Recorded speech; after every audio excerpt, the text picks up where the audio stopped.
Beberapa waktu terakhir, publik dihebohkan dengan dua pernyataan dari Ibu Megawati Soekarno Putri.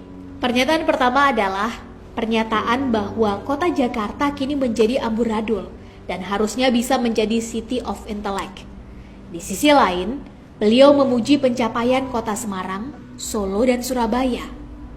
Publik pun pro kontra menanggapi pernyataan beliau. Terlebih dalam beberapa tahun terakhir, Jakarta mendapatkan begitu banyak pencapaian dan penghargaan.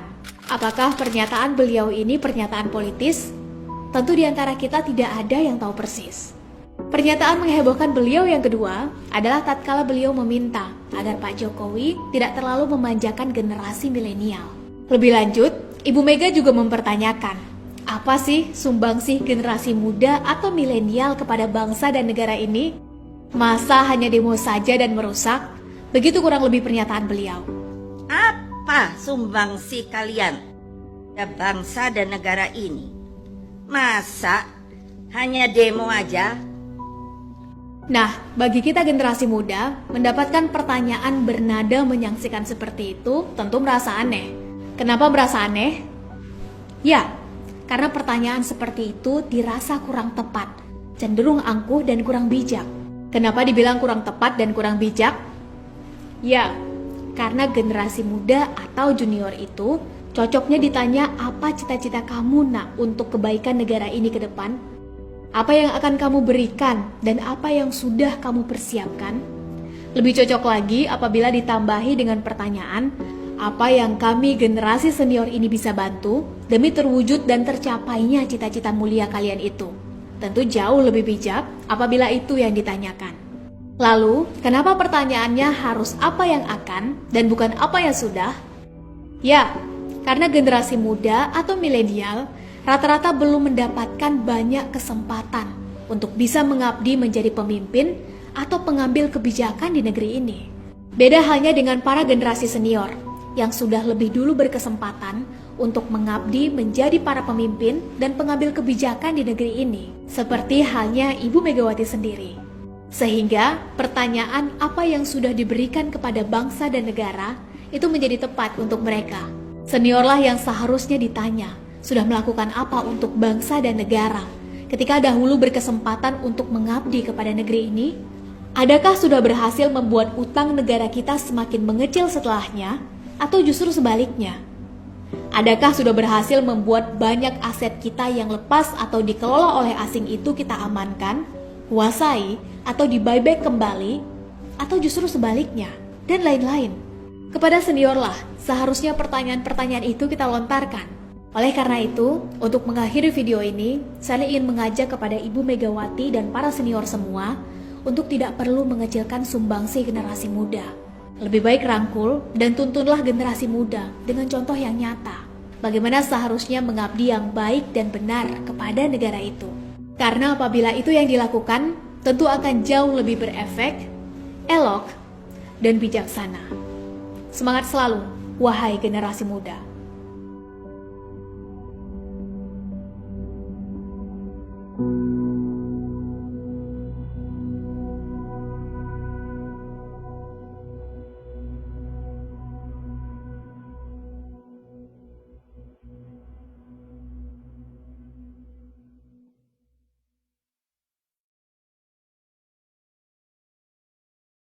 Pemirsa, calon presiden 2024 dari Partai Nasdem, Anies Baswedan, menyambut 100 anak muda yang terpilih dari 34 provinsi untuk bergabung dalam platform Bawa Idemu. Platform ini digagas oleh Anies Baswedan untuk menghimpun aspirasi dan gagasan anak muda di seluruh Indonesia. Informasi selengkapnya akan disampaikan oleh jurnalis MGN, Diandra Mukni, langsung dari Lebak Bulus, Jakarta Selatan. Selamat malam, Diandra. Diandra, apa konsep yang diusung pada platform Bawa Idemu? Baik, selamat malam gadis dan juga pemirsa. Betul sekali, pada hari ini calon presiden 2024 Anies Baswedan menyambut sebanyak 100 anak muda yang terpilih untuk ikut di platform Bawa Idemu. Dari sebanyak 5.000 peserta yang ikut di platform Bawa Idemu ini, ada sebanyak 100 anak yang terpilih yang pada hari ini diundang ke Jakarta untuk membahas atau mendiskusikan langsung apa saja ide-ide atau gagasan-gagasannya. Berikut juga soal keresahan-keresahan maupun juga keluh kesah mereka di daerahnya masing-masing. 100 anak yang terpilih ini ini berasal dari berbagai kalangan, yaitu berasal dari 34 provinsi dan juga tidak hanya lulusan kuliah saja, namun juga ada lulusan SMA yang mulai dari 17 tahun dan juga ada sampai lulusan S2. Dan platform Bawa Idemu sendiri ini ditujukan untuk menjadi wadah sebagai untuk menampung aspirasi dari anak-anak muda untuk menyampaikan apa saja ide maupun juga gagasannya dan juga keluh kesah serta keresahannya di daerahnya masing-masing.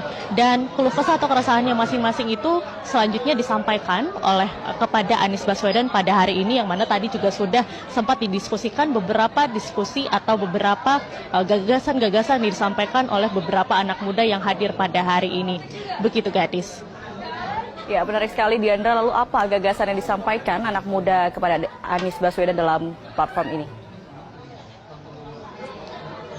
Baik, Gadis, tadi memang sudah ada beberapa sejumlah anak muda yang menyampaikan beberapa gagasannya. Mulai tadi ada seseorang dari Nunukan atau dari Kalimantan Utara yang menyampaikan soal bagaimana stok pangan ini terbatas di Nunukan dan juga perekonomian ini berbeda, dan untuk stok pangan ini 90% mereka harus mengambil dari Malaysia, dan mereka atau dari Nunukan ini mereka meminta untuk bagaimana soal untuk meningkatkan perekonomiannya di daerahnya masing-masing. Selanjutnya tadi dari Papua juga menyebutkan soal bagaimana mereka dapat meningkatkan sektor perikanan maupun juga pertanian di Papua. Dan ini tidak hanya itu saja, dan gagasan-gagasan itu dibentuk atau dikumpulkan di dalam satu buku yang berisi gagasan-gagasan dan ide-ide yang disampaikan oleh 100 anak yang terpilih di platform Bawa Idemu ini.